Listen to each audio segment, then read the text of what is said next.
des assurances, nous vous proposons la protection santé groupe PSG, l'assurance santé au coût bien étudié pour tout regroupement de personnes légalement constituées, entreprises, associations, syndicats, ordres, etc., composé d'au moins 10 employés. Profitez de l'assurance santé complètement modulable nationale ou internationale avec une couverture de vos frais de santé au choix à 50, 60, 70, 80, 90 et même à 100%.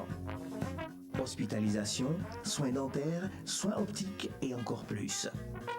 Pour tout type d'assurance, appelez-nous au 25 31 77 75 ou rendez-vous dans une de nos agences. Au groupe GA, on vous croit, on vous suit. Chaque année, l'humanité commémore le 11 juillet la journée mondiale de la population JMP. Elle a pour objectif d'attirer l'attention des décideurs sur la nécessité de prendre en compte les questions de population dans le processus de développement.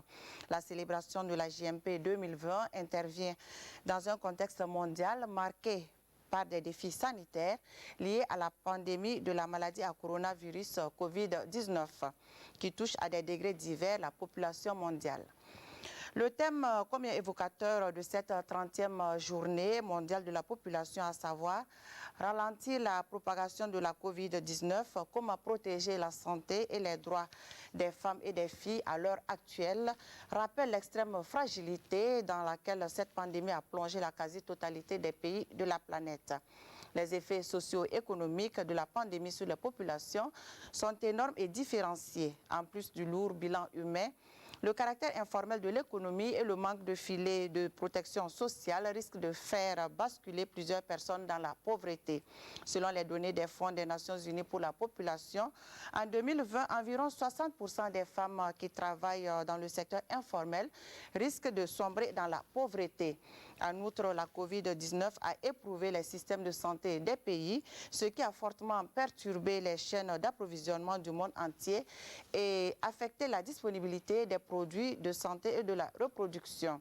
Au Burkina Faso, la situation de la santé et de la reproduction, malgré une réelle amélioration ces dernières années, demeure fragile. En effet, 330 femmes meurent toujours en voulant donner la vie à 100 000 bébés. En outre, une femme sur 5 a un besoin non satisfait, soit pour reporter la prochaine grossesse, soit pour en arrêter, mais n'a pas les moyens. La COVID-19 risque donc de détériorer davantage cette situation fragile si l'élan n'est pas maintenu et renforcé conformément aux engagements pris par le Burkina Faso lors du sommet de Nairobi en novembre 2019. Quel est l'impact de la maladie à coronavirus sur la santé de la reproduction au Burkina Faso? Pour en parler, je reçois pour vous sur ce plateau Dr Valérie Marcella Zombré. Elle est la directrice de la santé et de la famille. Monsieur Gustave Bambara. Monsieur Bambara est le directeur des politiques des populations au MINEFID. Et puis Madame Awa Djambiano, elle est la formatrice médicale à l'ONG Marie Stop Burkina Faso. Bonsoir mesdames et bonsoir messieurs. Bonsoir. Bienvenue sur ce plateau. Bonsoir chers téléspectateurs, merci de nous suivre, participer à votre émission en appelant au 25 40 79 03. Donc 25 40 79 03. Docteur Zombré, pour planter les décors, quel est l'intérêt de l'organisation d'une journée mondiale de la population? Merci Maïmouna Daou pour la question. L'intérêt, c'est d'abord une information, donner l'information à la population sur les enjeux qui concernent la population. D'abord, je veux parler même des droits fondamentaux, le développement durable et également la santé.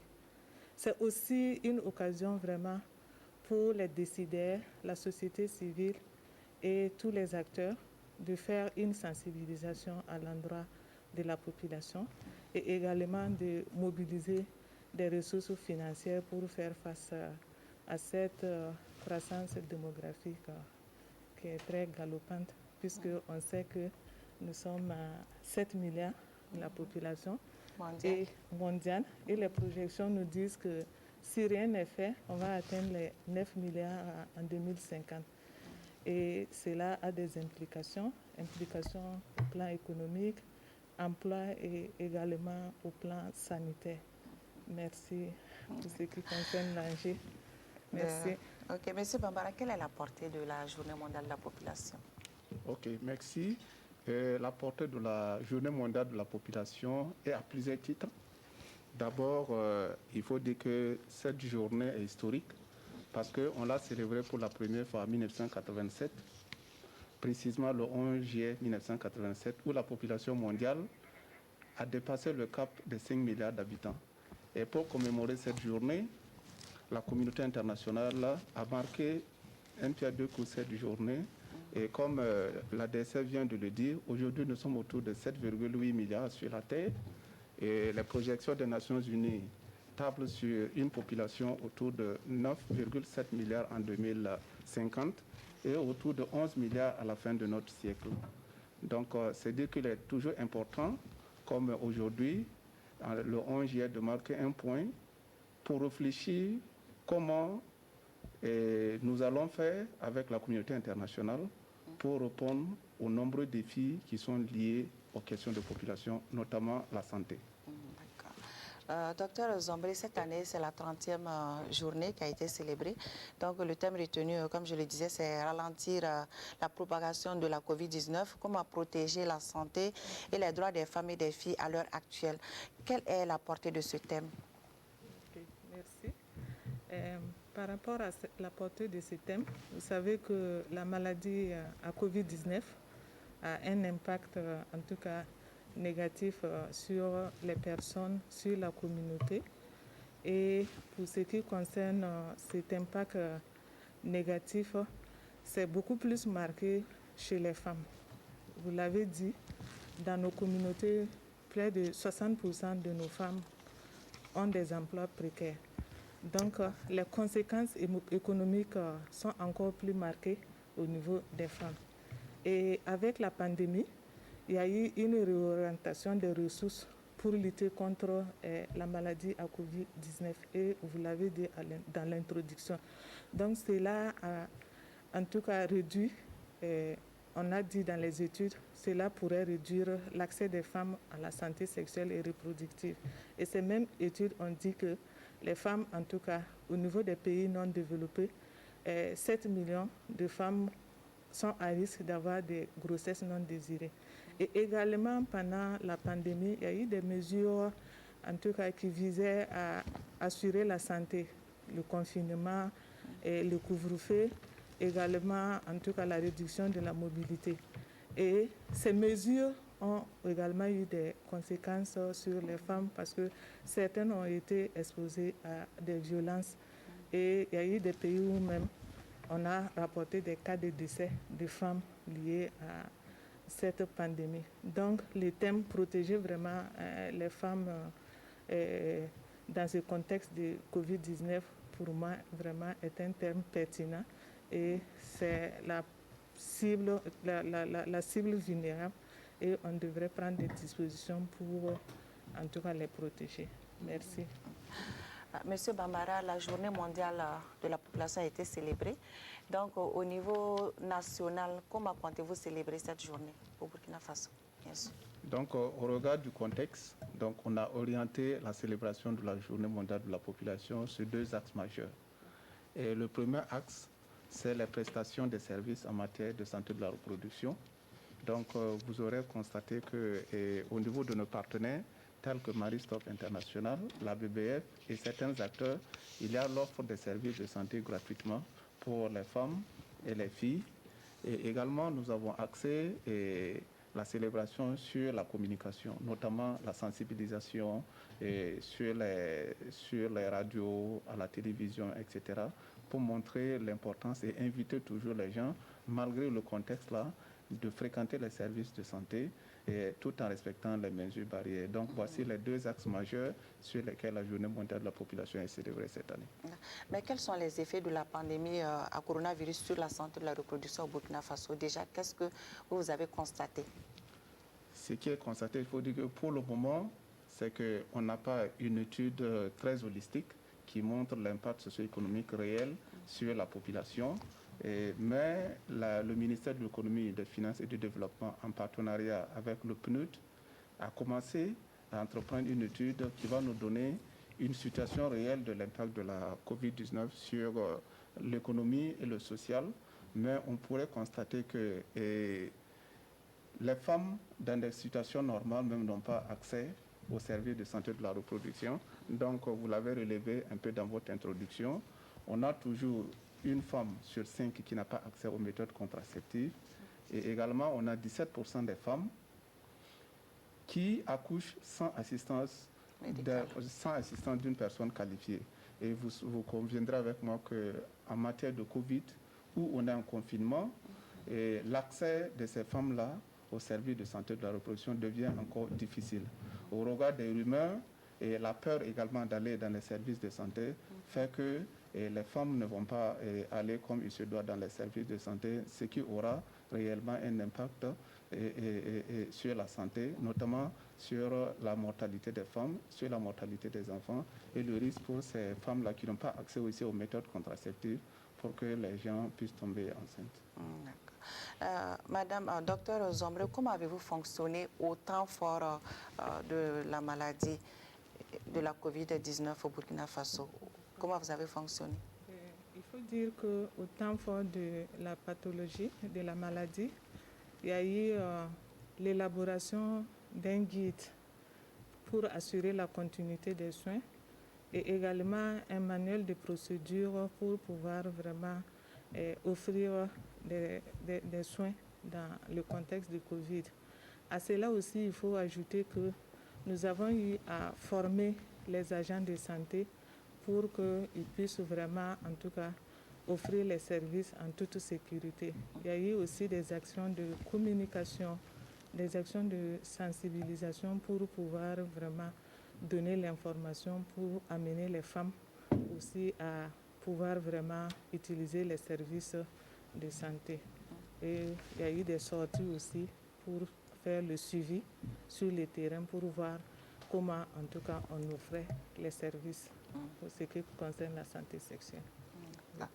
Madame Djambiano, à Maristop, comment ça fonctionnait au temps fort de la crise de la maladie à coronavirus? Merci. Il faut dire qu'au temps fort de la crise, nous avons mis l'accent sur le télétravail et notamment des formations de téléconférences pour mettre à jour, bien sûr, les compétences de tous nos acteurs, et tout le personnel de Maristops pour faire face, bien sûr, aux éventuels cas. Et donc, nous avons également réorganisé, bien sûr, nos horaires de travail pour pouvoir également être en conformité, bien sûr, avec les mesures prises par le gouvernement du Burkina, notamment le couvre-feu. Et également, nous avons par la suite également eu, bien sûr, l'accompagnement de l'État burkinabé en ce qui concerne, bien sûr, puisqu'il y avait la quarantaine et puis le confinement. On a eu l'accompagnement de l'État pour pouvoir en tout cas accompagner et sortir, aller vraiment au niveau des 4 coins pour pouvoir apporter vraiment une prestation en matière de santé sexuelle et reproductive. Est-ce que les services de soins étaient toujours disponibles au niveau de vos centres? Merci. Il faut dire qu'à notre niveau, les services ont toujours été disponibles.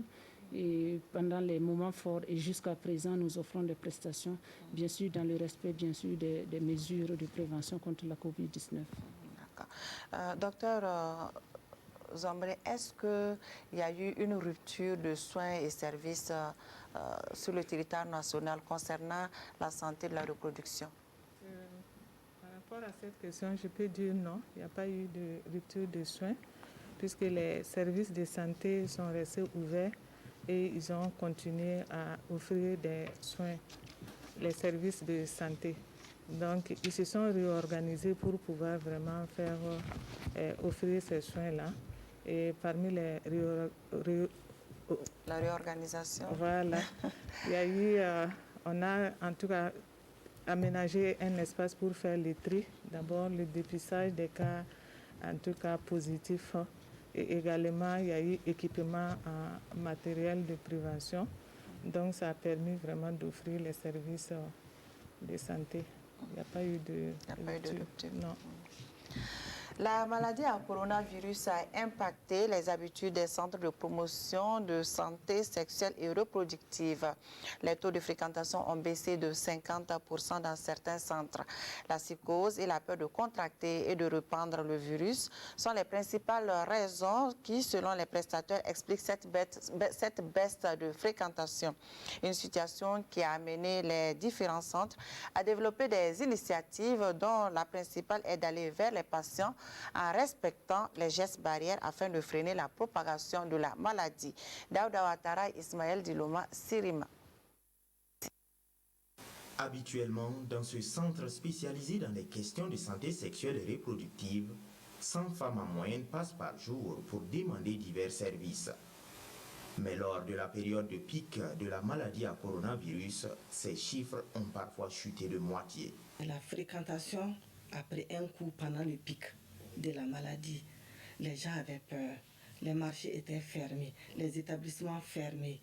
Presque tout était fermé. Les gens avaient peur même de se rendre au centre de santé. Si tu vois un client venir dans un centre, c'est que la personne n'a pas le choix.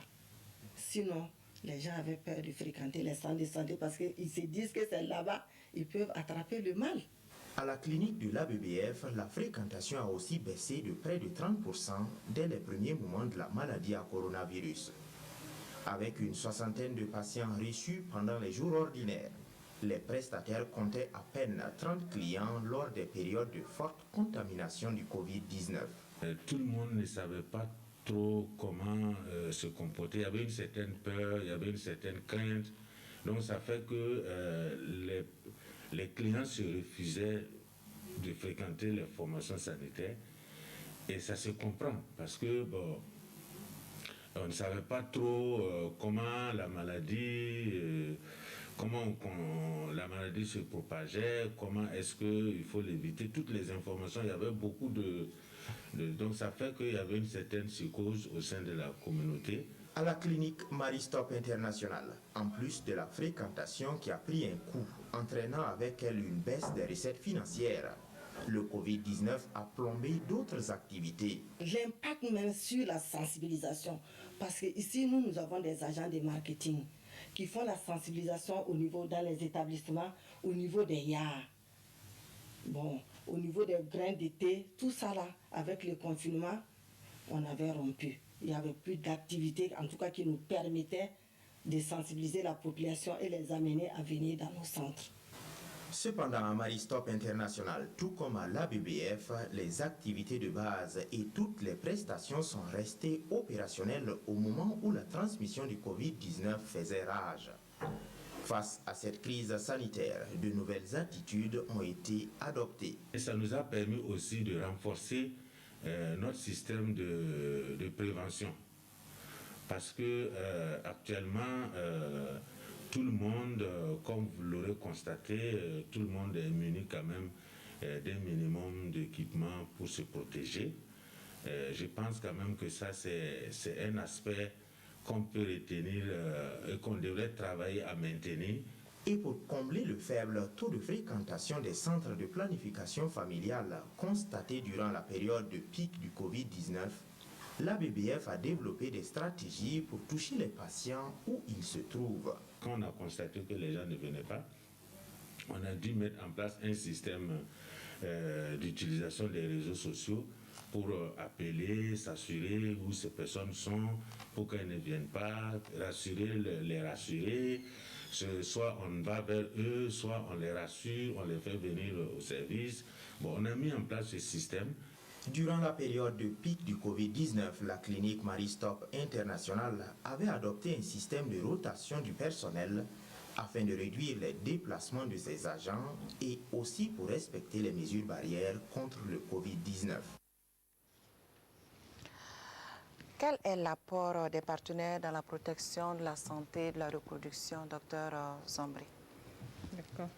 Les partenaires techniques nous ont apporté un appui technique lors de l'élaboration de nos différents documents, que ce soit les directives, que ce soit les guides dont j'ai parlé tantôt.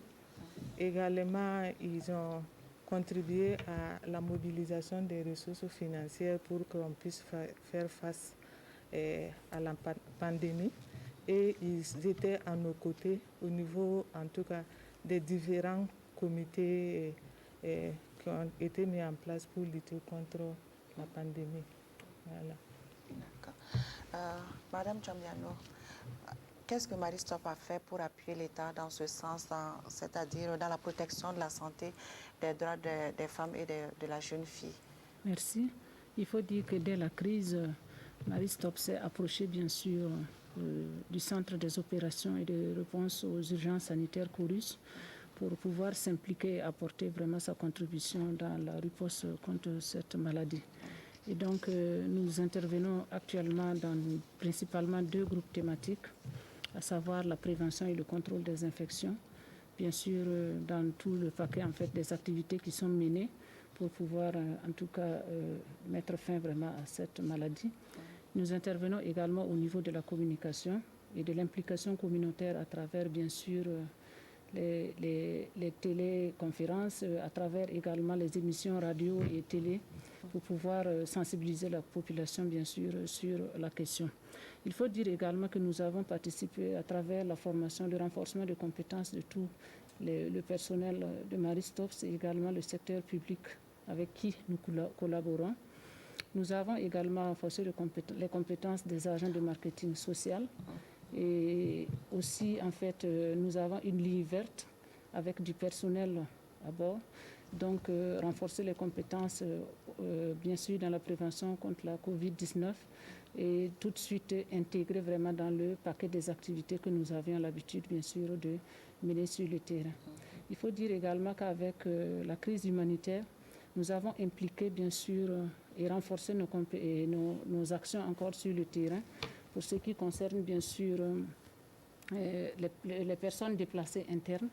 Donc, bien sûr, qui parle Vous êtes allé vers ces personnes, sur le site d'hébergement. Voilà. Donc, il faut dire que qui parle de personnes déplacées internes parle de promiscuité. Et donc, une croissance, bien sûr, des risques éventuels de violence faites aux femmes, de viol et de... Voilà. Et donc, nous avons bien sûr renforcé les compétences. Est-ce qu'en allant dans ces sites, vous n'avez pas rencontré des difficultés?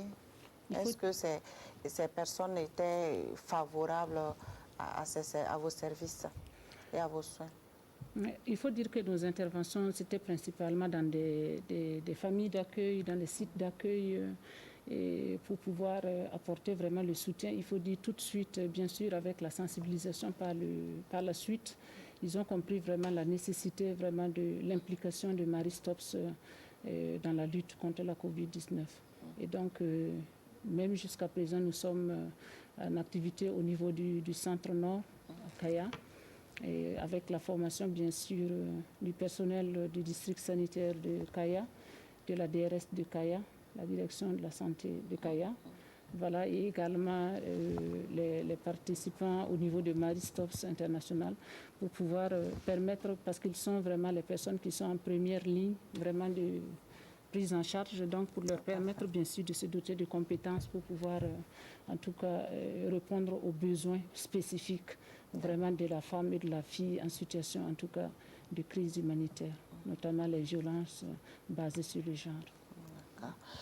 Monsieur Bambara, en quoi est-il important, sinon urgent, d'assurer les soins de santé sexuelle et reproductive, surtout en situation de Covid-19? Donc il est urgent d'assurer la santé sexuelle et reproductive des jeunes parce que, comme nous l'avons dit, dans le cadre d'une telle crise, les services de santé ne sont pas très disponibles. Il est sorti dans le reportage qu'environ 50% des services de santé ne fonctionnaient pas ou les gens ne venaient pas. Donc il est urgent d'apporter ou de sensibiliser les gens pour que les gens puissent consommer ces services de santé. Et également, pour revenir, l'apport des partenaires techniques et financiers est très important dans ce domaine également. Si vous vous souvenez que l'État a pris des mesures pour accompagner la crise avec environ 394,05 milliards de francs CFA dont les partenaires ont un appui important pour aider les gens dans cette situation de crise-là de pouvoir avoir accès à un certain nombre de liés à leur vulnérabilité. Donc je pense qu'il est très urgent dans ces situations-là et d'accompagner les personnes vulnérables pour qu'ils puissent avoir accès à ces services de santé de la reproduction. Docteur Zombré, en quoi se manifeste cette urgence sur le plan sanitaire? Sur le plan sanitaire, vous l'avez vu lors du reportage, au début de la crise, il y avait vraiment une diminution de la fréquentation pour ce qui concerne les services de santé et également une baisse aussi de l'offre de services de santé. Et pourquoi cette diminution de la fréquentation? Il y a d'abord eu la psychose parce que les gens avaient peur, les gens n'avaient pas d'informations. Et également, il y a la perte de revenus, puisque avec la pandémie, il y a eu les marchés qui ont été fermés, donc pas de ressources. C'est vrai que bon, les soins sont gratuits pour les femmes et les filles et même pour les enfants, mais par rapport à cette gratuité ou même par rapport aux soins, il y a des coûts indirects. Donc ce sont ces éléments qui ont été constatés pendant le début de la pandémie.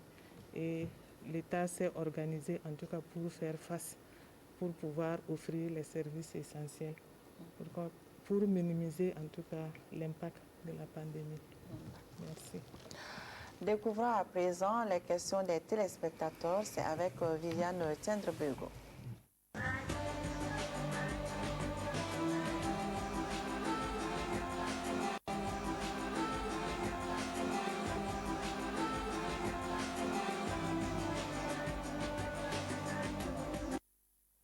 Alors, quelques difficultés avec notre téléphone et les téléspectateurs qui arrivent à nous joindre disent qu'ils ont l'impression que les intempéries, la pluie surtout, fait que la ligne est difficile. Néanmoins, 3 questions. Madame Sylvie Sana, qui suit Santé Mag à Ouagadougou, elle s'est laissée dire que la grossesse est un état particulier où on fait très attention aux produits qu'on administre aux femmes enceintes. Quels sont les dispositifs, les dispositions au cas où une femme enceinte serait testée positive dans tout le Burkina, aussi bien à Ouagadougou qu'à Bobo-Dioulasso? Et son autre inquiétude, c'est que la saison des pluies s'est installée et certaines zones sont pratiquement inaccessibles. Les pouvoirs publics qui sont là, qu'est-ce qui est fait pour que les femmes soient toujours moins loin des centres de santé, qu'elles puissent avoir accès aux structures de santé et aux produits dont elles ont besoin pour la santé de la reproduction? Madame Marguerite Zombré, elle constate qu'avec la maladie à coronavirus, l'UNFPA a fait une option sexo-spécifique pour mieux protéger la santé et les droits des femmes. Sa préoccupation, c'est comment, au niveau du Burkina Faso, les structures publiques ont pris en compte la spécificité du Burkina Faso, c'est-à-dire que c'est un pays où plus de 50% de la population est jeune, des femmes en âge de procréer. Elle dit qu'il est vrai que jusqu'à présent, les statistiques disent que les femmes sont les moins touchées, les moins testées positives au coronavirus. Et qu'est-ce qui est fait pour que cette tendance-là ne s'inverse pas? Parce que dans beaucoup de maladies, on constate qu'après, ce sont les femmes qui sont les plus touchées. Elle prend l'exemple du VIH-Sida. Donc, qu'est-ce qui est fait pour que la tendance ne s'inverse pas? Qu'est-ce qui est fait pour que la spécificité des femmes soit prise en compte dans la lutte contre la maladie à coronavirus? Monsieur Amidou Kaboré, lui, a constaté qu'à Ouagadougou, où il réside, il y a depuis l'apparition du coronavirus une pénurie de quelques médicaments. Il cite par exemple le parégorique dans presque toutes les pharmacies où il est allé. Son inquiétude, c'est est-ce que si un médicament basique comme le parégorique manque, est-ce que les médicaments de planning familial ne manquent pas aussi? Et il aimerait une réponse claire. Pourquoi ces médicaments-là manquent? Qu'est-ce qui est fait pour que les autres ne manquent pas? C'est tout pour la première partie des questions des téléspectateurs d'aujourd'hui.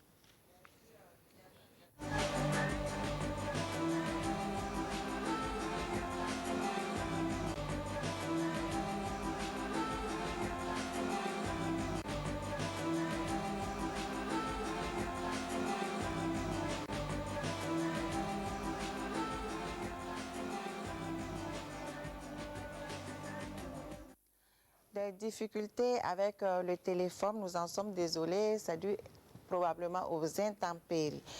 Donc, tout donc avec la question des téléspectateurs, Madame Sylvie Nana, donc elle dit que la grossesse est un état particulier, on fait très attention aux produits qu'on administre aux femmes. Quelles sont les dispositions au cas où une femme enceinte serait testée positive? Docteur Zombré. Madame Nana a parfaitement raison. Les femmes enceintes, nous faisons attention pour ce qui concerne en tout cas les médicaments que nous leur administrons. Et pour ce qui concerne le cas particulier de la grossesse et infection probable, il faut dire que la société de gynéco-obstétrique a proposé des directives pour que les agents de santé puissent en tout cas prendre en charge les femmes enceintes qui éventuellement vont venir avec une infection à Covid-19. Donc ces directives existent, que ce soit pour les femmes enceintes, que ce soit pour les enfants. Toutes les sociétés savantes en tout cas ont fait l'effort de mettre à disposition des agents de santé des protocoles pour prendre en charge. Et les agents sont formés, ils sont avertis. Okay. Il y a Mme Zombré qui constate qu'avec la COVID-19, l'UNFPA a fait une option sexo-spécifique, donc pour mieux protéger la santé et les droits des femmes. Donc sa préoccupation, c'est comment les structures publiques ont pris en compte la spécificité au Burkina Faso. Il faut dire que déjà au Burkina Faso, la situation de la femme de façon générale et de la fille est prise en compte. En témoigne cette gratuité des soins en leur faveur.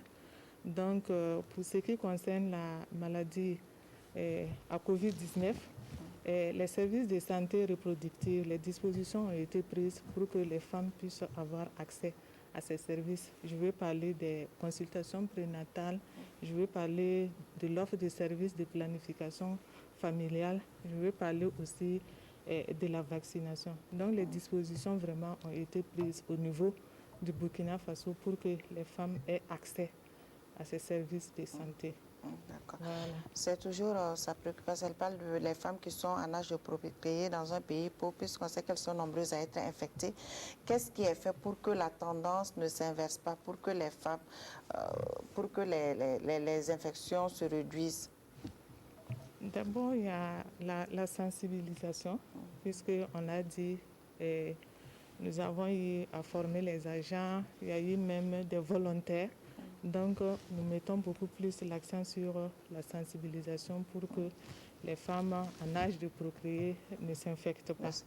Maintenant, en cas d'infection, il y a la prise en charge aussi qui va, en tout cas, on va leur offrir la prise en charge. Voilà. Il y a la question de M. Kabore aussi qui parle de la pénurie de certains médicaments comme le parivorique. Est-ce qu'il y a eu une rupture des produits de planning familial? Est-ce que de la santé de la reproduction, est-ce qu'il y a eu une rupture? Si c'est ça son inquiétude. D'accord. Pour répondre à cette question, pour ce qui concerne les contraceptifs, au plan national, on n'a pas connu de rupture. Et les formations sanitaires, en tout cas, ont continué à s'approvisionner au niveau de leurs structures de référence. Et au Burkina, ce qui est important, il faut le dire, nous avons mis en place un système de surveillance hebdomadaire pour ce qui concerne les produits, en tout cas vitaux, et également ces contraceptifs. Et ce système a permis de dépister à temps les structures qui étaient dans les besoins. En ce moment, on fait un redéploiement pour qu'il n'y ait pas de problème. Donc, il n'y a pas eu de rupture, en tant que produits contraceptifs. D'accord. Bon, déjà, quel peut être l'impact de la maladie à coronavirus sur l'accès aux services et produits de la santé de la reproduction? Si, par exemple, il n'y a pas d'accès, comme je vous l'ai dit, certaines interventions, comme on a dit, la consultation prénatale, les femmes n'auront pas accès à ça et il y a des risques. La planification familiale, pas d'accès à la planification familiale, il y a un risque de grossesse indésirée. Et qui parle de risque de grossesse indésirée parle également des complications liées à ces grossesses indésirées, puisqu'il y a des risques de décès pour ce qui concerne les avortements clandestins. Et je l'avais dit tantôt aussi, pas d'accès aux services de santé. On peut aussi également, en tout cas, connaître des situations d'accouchement à domicile. Et qui dit accouchement à domicile, il y a un risque de complications et voire risque de décès de la mère et du nouveau-né. Merci. Monsieur Bambara, il y a cette question aussi qui parle de la dégradation des voies. Est-ce que ça n'a pas eu un impact également sur l'accès aux soins et santé des produits de la santé de la reproduction? Ça peut. Actuellement, on n'a pas vraiment des statistiques pour montrer l'effet de cette dégradation des sols. Mais comme on l'a dit un peu, c'est que la COVID-19 a entraîné une perturbation du système d'approvisionnement.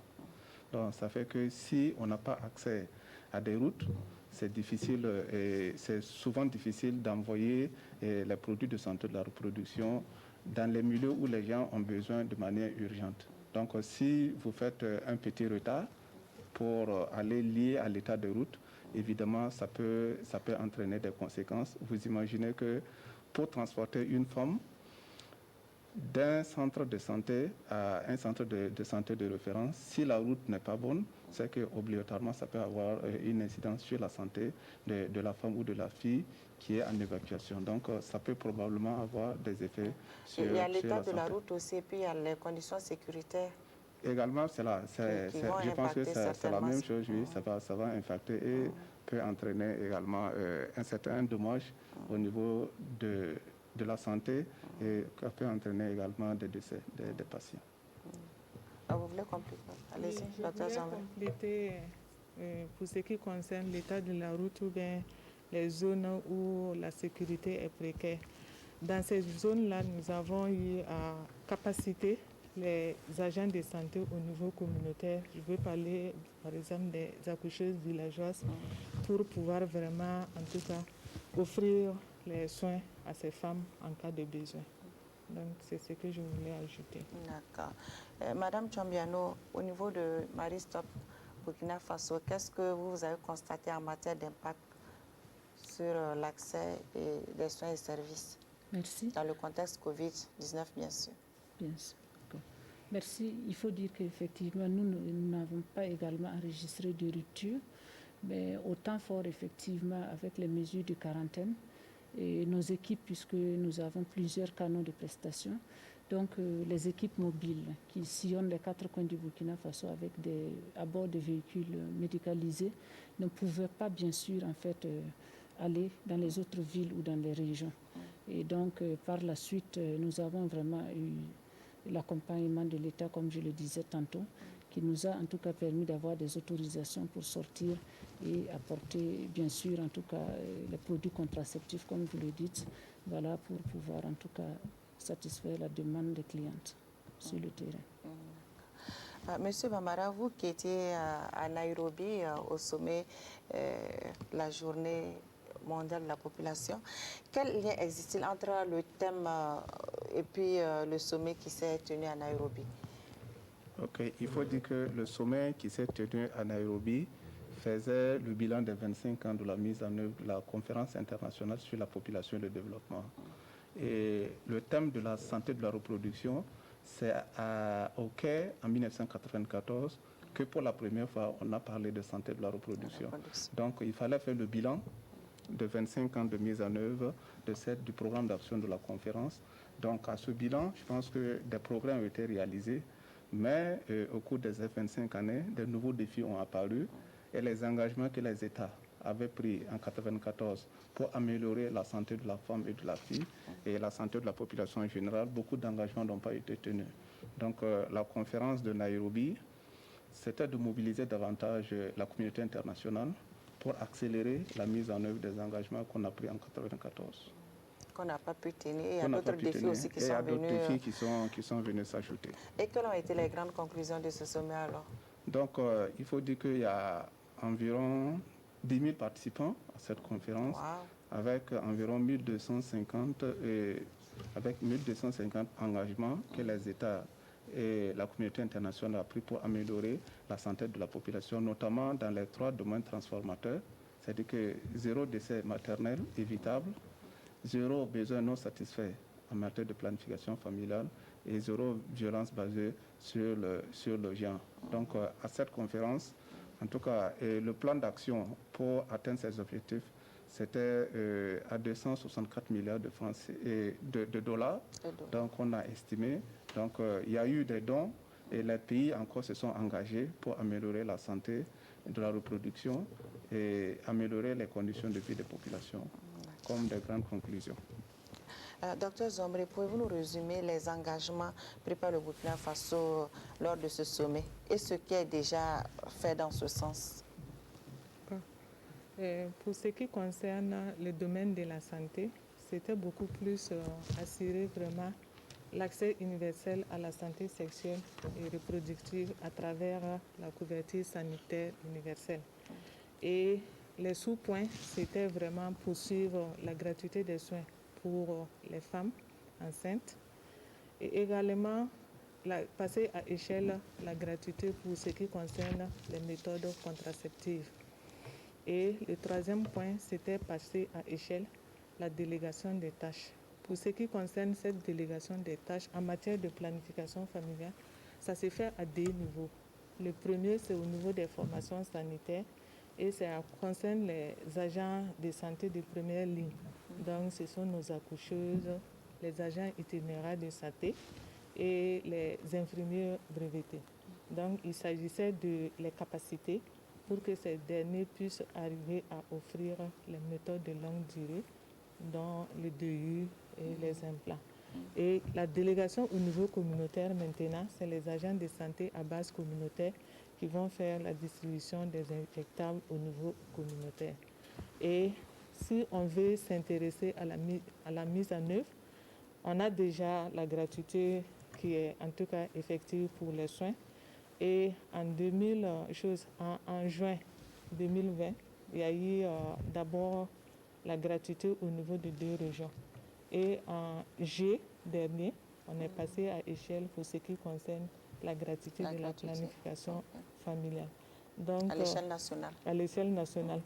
Donc, si je veux résumer, en tout cas, les engagements qui ont été pris pour ce qui concerne la santé, les 3 engagements sont en cours de mise en œuvre. En cours de mise en œuvre. Voilà. Monsieur Bambara, quel mécanisme est mis en place pour le suivi de la mise en œuvre de ces engagements que Dr Zombré vient de citer? Donc, le mécanisme se situe à plusieurs niveaux. Je pense qu'après le sommet de Nairobi, il y a eu un rapport circonstancié qui a été envoyé au Conseil de ministres pour montrer à l'ensemble du gouvernement ce que le Burkina a pris comme engagement et engager les ministères pour la mise en œuvre de ces engagements. Et on a organisé également un forum d'appropriation de ces engagements avec l'ensemble des acteurs au niveau central et au niveau régional, avec l'accompagnement bien sûr du Fonds des Nations Unies pour la population. Et actuellement, on est en train de faire un plaidoyer auprès des différents premiers responsables de ces ministères qui sont concernés par ces engagements-là pour que les gens vraiment accélèrent la mise en œuvre de ces engagements. Et chaque année, il y a un rapport qui sera produit pour évaluer la mise en œuvre de ces engagements. Et ces rapports, on va les envoyer aux Nations Unies pour montrer un peu les progrès que le Burkina a fait dans le cadre de la mise en œuvre de ces engagements. Donc, c'est dire que pour le sommet de Nairobi, le mécanisme formel est mis en place pour le suivi et l'évaluation de ces engagements. Docteur Zombré, la conférence internationale sur la population prône entre autres la maîtrise de la croissance démographique à travers la planification familiale. Pourquoi il est si important pour un pays comme le Burkina Faso d'adhérer à une telle approche? Il est important pour nous d'adhérer à cette approche parce que d'abord la planification familiale a un certain nombre d'avantages et ça contribue à améliorer nos indicateurs de santé. Parmi ces indicateurs-là, c'est vraiment l'amélioration, la réduction de la mortalité maternelle et infantile, puisque les études ont montré que la planification familiale contribuait à réduire de 30 à 40% cette mortalité. Il y a également pour ce qui concerne la réduction même des grossesses indésirées chez les femmes en âge de procréer. Donc, ça permet à la femme de faire sa grossesse au moment opportun et ça contribue à autonomiser, en tout cas, rendre la femme autonome. Et également, quelque part, il est dit aussi que la planification familiale était un élément, en tout cas, essentiel pour ce qui concerne même le développement d'un pays. Donc, tous ces facteurs réunis, le Burkina Faso a fait le choix de la planification familiale pour pouvoir, en tout cas, maîtriser la croissance démographique. D'accord. Monsieur Bambara, vous êtes pour cette approche en tant que financier? Oui, en tant que financier, moi je sais que la santé c'est un coût. Et si il y a des mécanismes pour éviter que l'individu ne tombe malade ou ne perd la vie, donc je pense que c'est des approches que nous pouvons vraiment apprécier parce que comme je l'ai dit, c'est un coût. Et comme le docteur Zombré l'a dit, l'un des premiers objectifs de la planification familiale, c'est assurer la santé de la mère et de l'enfant. Et comme vous savez, le jeu de la croissance démographique se fait à travers deux variables, la mortalité et la natalité. Donc si nous luttons contre la mortalité des enfants et la mortalité des personnes âgées, cela améliore aussi la santé. Et également, pour la natalité, vous savez qu'il y a le désir d'avoir un certain nombre d'enfants et souvent, compte tenu de nos comportements, les enfants arrivent sans qu'on ait besoin. Mais s'il y a une méthode qui permet également d'éviter que les enfants ne viennent, que nous ayons besoin. Et je fais bien du slogan de Marie Stopes pour dire que l'enfant par choix et non par contrainte. Donc je pense que si on adhère à ça, je pense que la planification familiale peut être un objectif de développement. On va permettre à Mme Chambiano de bien parler de leur slogan. Donc c'est enfant par choix. Voilà, et non par surprise. Et non par surprise. Donc favoriser les naissances désirées et bien sûr permettre d'espacer et d'attendre au temps voulu pour avoir en tout cas un autre enfant. Bien sûr qu'il n'y ait pas de surprise et que nous ne soyons pas contraints vraiment d'accepter un enfant. Mais M. Bambara, est-ce que ces obstacles les obstacles à notre développement ne se situent pas ailleurs? Parce que quand on regarde que dans la croissance démographique, bien sûr, parce qu'il y a comme un paradoxe quand on regarde les pays les plus forts de ce monde. Il y a la Chine, il y a les États-Unis, il y a le Nigeria, même en Afrique, qui ont une population vraiment nombreuse. Donc, c'est leur force. Est-ce qu'il n'y a pas un paradoxe? Non, il n'y a pas de paradoxe. À mon point de vue, il n'y a pas un pays qui s'est développé et lié au nombre de la population. C'est beaucoup plus lié à la qualité de la population. Et ceux qui connaissent l'histoire démographique de la Chine peuvent vous dire plus, puisque dans les années 70, la Chine, au regard du rythme de croissance de leur pays, l'Assemblée nationale chinoise a pris une loi, la loi de l'enfant unique. Et c'est ça qui a permis à la Chine de maîtriser la structure de sa population, d'avoir une population où on a les jeunes qui sont les plus nombreux dans la société et avec d'autres politiques que la Chine a mis en place, telles qu'envoyer ces jeunes-là dans les plus grandes écoles, dans les plus grandes universités du monde. Ces jeunes sont revenus en Chine et c'est eux qui ont relancé et qui ont lancé la machine de la production de la Chine. Et pour l'Inde, c'est des pays également qui ont déjà assuré la transition devant l'Afrique. C'est des pays où la natalité n'est plus élevée, la mortalité n'est pas élevée. On a une masse critique des jeunes qui sont dans la société et un rapport de dépendance qui est beaucoup plus bas. Et ça permet à ces sociétés-là de dégager beaucoup plus de ressources, d'épargne pour investir. Et en économie, on sait déjà que l'épargne, c'est égal à l'investissement. Quand vous n'arrivez pas à dégager de l'épargne, vous ne pouvez pas faire d'investissement. Alors que dans notre structure, on a une population très jeune et qui fait que tout ce que nous faisons, c'est des investissements démographiques et il n'y a pas de surplus pour pouvoir, investir et créer la richesse.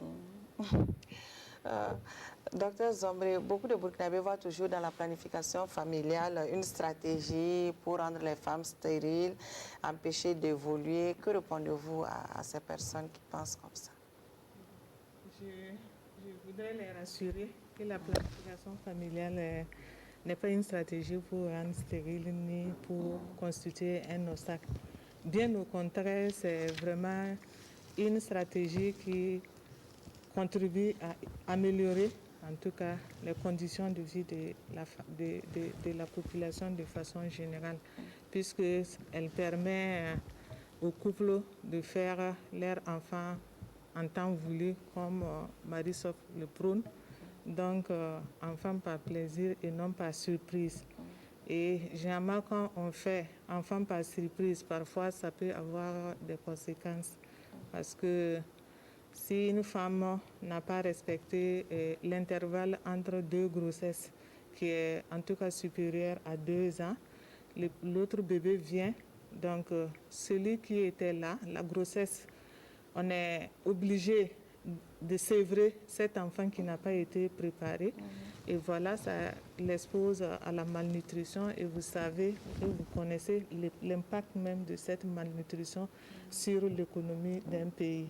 Donc, pour ma part, la planification familiale, c'est vraiment pour aider. Et je l'ai dit, ça contribue au développement. Voilà, merci. Okay. Je pense qu'il faut faire suffisamment confiance aux autorités de ce pays et ils ne vont jamais accepter qu'on puisse faire entrer des produits. On a le laboratoire national de santé publique qui est là, qui fait l'assurance qualité de tous les produits en matière de contraception. Et c'est des produits qui ont montré leur efficacité un peu partout ailleurs. Donc, on a un mécanisme pour contrôler tous ces médicaments avant de les découler sur le marché du Burkina. Madame Djambiano, vous qui êtes sur le terrain, est-ce que vous n'avez pas été déjà interpellée par rapport à ces questions où les gens ne sont pas pour la planification familiale? Ces gens pensent que c'est des problèmes de santé plutôt. Que dites-vous à ces personnes? Merci. Il faut dire que dans toute activité que nous menons, il y a souvent en fait des difficultés que nous rencontrons. Mais avec les sensibilisations, nous arrivons en tout cas parfois, en grande partie en tout cas, leur faire raisonner et comprendre. Et la preuve, quand on prend la définition même de la planification familiale, c'est un concept. Et lorsqu'on parle de planification familiale, c'est un choix dans le couple. Et vous n'allez voir en aucun parti parler bien sûr des produits contraceptifs, mais une démarche qu'un couple peut choisir pour pouvoir déterminer la taille de la famille.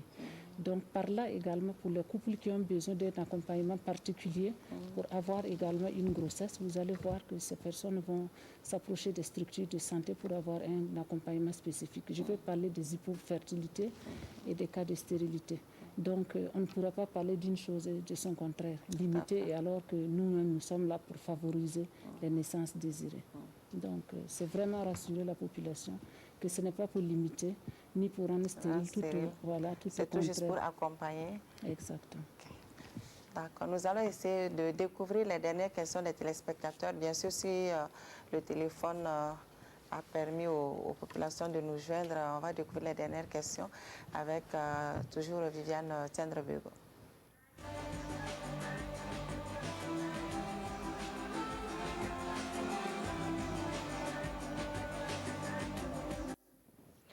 Alors, nous sommes toujours avec des téléspectateurs de Ouaga. Madame Traoré, qui constate que les ONG comme Marie-Stop ont fait des renforcements de capacité de leurs agents pour continuer à travailler et à faire face à la maladie à coronavirus.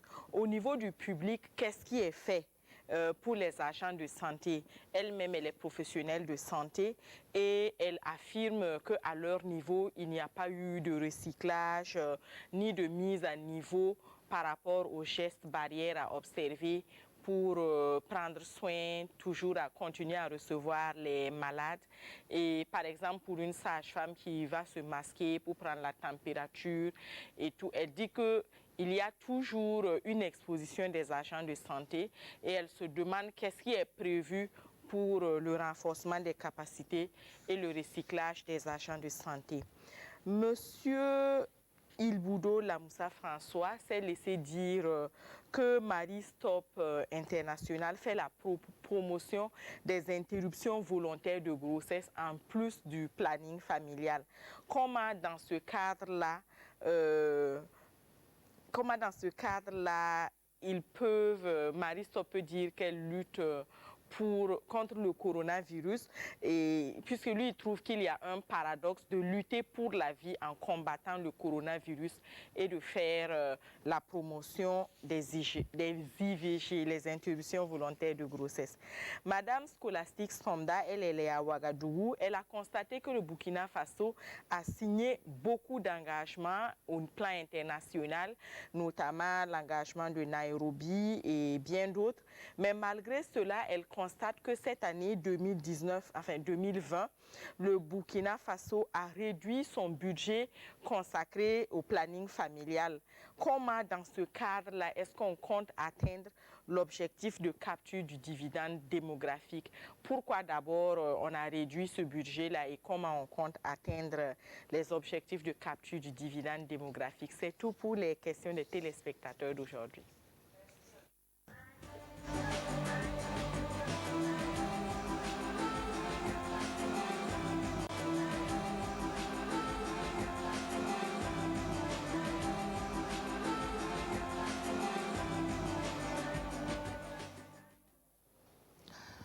Dernier lot de questions des téléspectateurs, Marie Stops qui est interpellée, Madame Chambiano. C'est la question de Madame Traoré. Donc, elle dit que vous avez organisé des renforcements de capacité de vos agents pour contribuer à servir à faire face à la COVID-19. Au niveau du public, qu'est-ce qui a été fait pour les agents de la santé? Donc, je pense que effectivement, au niveau de Marie-Stop, on s'est réorganisé, on a renforcé effectivement les équipes pour répondre aux besoins, bien sûr, en tenant en compte les mesures qui étaient prises par le gouvernement, notamment en fait les couvre-feux et tout, réorganiser les horaires. Mais là, je pense que la question est posée pour le secteur public. Ouais. Au secteur public, c'est ça. Au niveau du secteur public, bon, je pense que vous pouvez répondre. Est-ce que vous êtes allé au niveau, puisque vous avez dit que avec le ministère, avec la DSF, le ministère de la Santé, vous avez essayé de renforcer les capacités des agents du secteur public. Apparemment, elle est agent de santé dans le secteur public. Eux n'ont pas bénéficié de cette formation. Donc, Madame Dr Zombré, vous allez essayer de... D'accord. Donc, pour répondre à Madame Traoré, il faut lui dire, je vais lui dire qu'au niveau du secteur public, les agents de santé sont nombreux. On a commencé le processus de renforcement des compétences pour ce qui concerne en tout cas la pandémie Covid-19. Peut-être qu'on n'est pas encore arrivé dans sa structure, mais patience, à coup sûr, sa structure va bénéficier de ce renforcement. Merci. Donc, il y a M. Lamoussa François Ilboudou. Donc, Marie-Stop, d'après que, en tout cas, faites la promotion des interruptions volontaires de grossesse, comme dans ce cadre-là, vous faites la santé de la reproduction. Donc, il trouve qu'il y a un paradoxe. Lutter pour la vie en combattant le coronavirus et promouvoir les IVG. Merci. Et donc, il faut dire ici que Marie-Stop est présente dans plus de 40 pays dans le monde. Et donc, quand Marie-Stop s'installe dans un pays, nous nous allions à la loi du pays. Et il faut dire que cette loi est restrictive au Burkina Faso, notamment les interruptions volontaires de grossesse. Et donc, Marie-Stop également se conforme à la loi du Burkina. Et donc, les rumeurs, on ne peut pas empêcher, mais sinon, nous nous conformons bien sûr aux lois. Donc, il n'y a pas à la loi du Burkina Faso. D'interruption volontaire de grossesse à Marie-Stops. D'accord, ce ne sont que des rumeurs. Ok, il y a Madame Somda qui est à Ouaga, elle a constaté que le Burkina Faso a signé beaucoup d'engagements, à Nairobi notamment, mais malgré cela, le pays a réduit le budget consacré à la planification familiale. Docteur Zombré, cette année, comment, dans ce cas, atteindre les objectifs de capture du dividende démographique? Je voudrais rassurer Madame Somda que pour ce qui concerne l'acquisition des contraceptifs, le Burkina Faso bénéficie aussi de l'accompagnement de ses partenaires techniques et financiers. Donc, il y a l'INFPA qui contribue à l'achat des contraceptifs et pour cette année, ils vont en tout cas nous permettre d'acquérir les contraceptifs à concurrence de 1,5 milliard. à cela, il y a l'OAS qui nous aide pour acquérir les produits contraceptifs. Et également, il y a USAID. Nous avons, il y a 2 semaines, en tout cas, tenu notre rencontre pour ce qui concerne les tableaux d'acquisition des contraceptifs, où j'ai eu la chance de participer. Et en tout cas, il n'y a pas de problème, quand bien même nous sommes passés dans la gratuité pour ce qui concerne les méthodes contraceptives. Merci beaucoup. C'est rassuré qu'il n'y a aucun souci. Il n'y a aucun souci. Bon, c'était la dernière question des téléspectateurs. Mais nous allons revenir à la Journée mondiale de la population. Qu'est-ce qui est prévu en termes d'action, M. Bambara? Ce qui est prévu en termes d'action dans le cadre de la Journée mondiale de la population, comme je l'ai dit avant, on a 2 axes d'activité. Donc, c'est les prestations de services de santé de la reproduction. Et pour dire que, avec la gratuité de la planification familiale que le ministère de la Santé, c'est dit que, pour répondre à Mme Somda aussi, c'est que l'État n'a pas réduit le budget des produits de contraception. Avec la gratuité, quand on dit une chose est gratuite, c'est que quelqu'un paie ailleurs. Donc, dans le cadre de la gratuité, l'État intervient beaucoup pour assurer les produits de la contraception avec l'appui des partenaires. Et également, on a des sensibilisations dans les régions, surtout la région du centre-est, du Sahel et du centre-nord, sur la santé de la reproduction et la fréquentation des services de santé. Également, on a fait des études dans le cadre de la capture du dividende démographique, les leviers dans lesquels le Burkina Faso peut agir pour pouvoir faire. Donc, il y a ces partages des résultats avec l'ensemble des acteurs qui interviennent dans le domaine du développement et notamment dans le domaine de la santé de la reproduction. Et on a également ces émissions que nous suivons sur la santé de la reproduction et la COVID-19. D'accord. Nous allons, avant de conclure cette émission, nous allons vous permettre à chacun de donner un message aux populations, le message de Marie Stop. Madame Chambiano. Merci, Mme Dao. Il faut dire que nous invitons vraiment l'ensemble de la population vraiment au strict respect vraiment de mesures de prévention contre la COVID-19 pour éviter bien sûr une éventuelle recrudescence de cas de COVID-19 dans notre chère patrie et bien sûr rassurer la population que nos canaux restent ouverts vraiment et dans l'offre de services vraiment en santé sexuelle et reproductive, bien sûr tout en respectant les mesures de prévention contre la COVID-19. Merci. Monsieur Bambara, quel est votre message? Le message, c'est de dire que malgré le contexte de la COVID-19, nous devons travailler à maintenir le cap. Dans tout ce que nous avons fait, il ne faut pas que les défis de notre moment puissent causer le malheur de la prochaine génération. Nous devons toujours appeler les gens à fréquenter les services de santé, appeler les gens à maintenir l'élan, les financements et tout ce qui est fait pour vraiment assurer le bien-être de la population au niveau du Burkina Faso. Et pour terminer, Dr Zambré. D'accord. Pour ma part, c'est vraiment donner l'information à la population que la planification familiale, pour ce qui concerne les méthodes modernes, elle est gratuite au Burkina Faso depuis le mois de juillet. Et j'invite les femmes et les filles qui sont dans les besoins à s'adresser aux formations sanitaires les plus proches. Et aussi, on insiste pour que les femmes et les filles respectent en tout cas les mesures de prévention de la maladie à COVID-19. Merci beaucoup, Maïmouna. C'est nous qui vous remercions d'être venus sur ce plateau. C'est donc la fin de cette émission. Merci de nous avoir suivis, chers téléspectateurs. Prenez bien soin de vous. Bonsoir et à très bientôt pour un autre numéro de Santé Mag. À la Générale des Assurances, nous vous proposons la protection santé groupe PSG, l'assurance santé au coût bien étudié pour tout regroupement de personnes légalement constituées, entreprises,